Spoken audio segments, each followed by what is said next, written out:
When do you unfriend someone from Facebook? Well, I'll tell you my story. I have many people on my Facebook friends list who I've never met in person. People who I've met, not even met quite often, you never talk to, just somebody who, clicked on add friend and they added. And they're on my list, and a lot of the names I look at them as I can't ever remember when I clicked add friend because I look at your name and I go, who the hell are you? And I click on them and there's no like mutual friends. It's like, well, I used to belong to a number of Facebook groups, and maybe that's where they came from. A lot of times I can't figure out how they get on my friends list.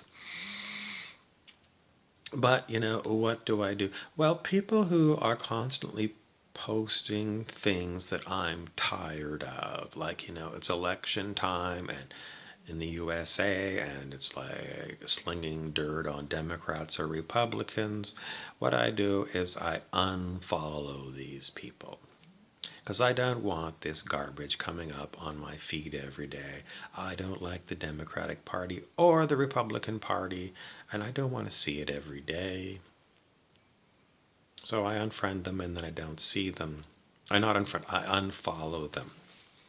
And they're still on my friends list. And truth be told, I don't even know why I don't unfriend them. I just watch my finger go and click on unfollow, and it says unfriend, but it clicks on unfollow, and it's done it many times. Many, many times. But to unfriend somebody, it's when I've decided that the person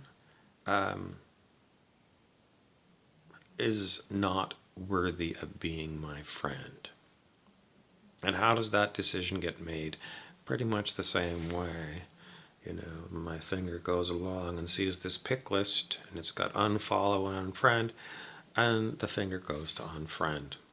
So what's going on in the back of my head to decide whether to unfollow or unfriend?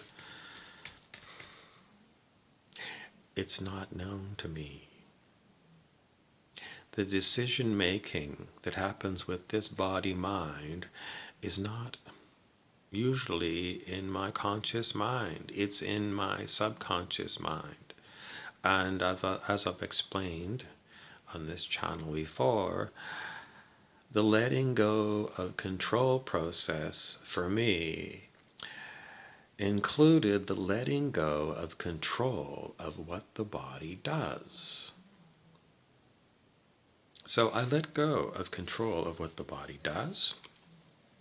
And if I'm going to go for a walk, the body picks a jacket, the body walks out the door, walks to the end of the driveway, and it goes right or left. And I don't tell it where to go. It just walks, and it goes here or goes there, and it takes me for a ride. This was a Matt Kahn teaching, and the teaching is simply, you're the mind, and the body's the body. And you as the mind have been ruling the body. You've been enslaving the body, and it's time for you to free the slave. It's the body's journey, Matt Kahn says, here on planet Earth. It's the body's journey, and the body sometimes doesn't feel well, doesn't feel like getting out of bed. And the things that the mind wants to do, well, I want to hop on a plane and go to Jamaica for a week. Maybe the body doesn't want to go. And you in your mind, if you've been to Jamaica before, you can instantly bring up visuals of your trip to Jamaica. So you can go to Jamaica, and next step you can go to Toronto or the Alamo in Texas, because I've been to these places and I can call up visuals of these places instantaneously in the mind. But to get this body to go to the Alamo is a big deal. It's a big trip. And Matt Kahn says, you have to look at the body and understand that it is a big deal to move it from here to there. And as the body gets older, these trips are more and more hard on the body. And you, as the mind, think it's so easy to go to the Alamo or so easy to go to Toronto because you can just go there. But this body is not like your mind. It's physical and it's heavy and it has to have plane tickets and hotel rooms and cabs and restaurant meals. And it's got to have travel insurance. And it's got to have, it's an endless thing.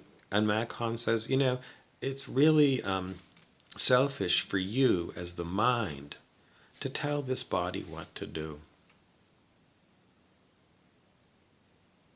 So I followed Matt Kahn, and I've been working on letting go of control of this body and allowing it to be its own thing.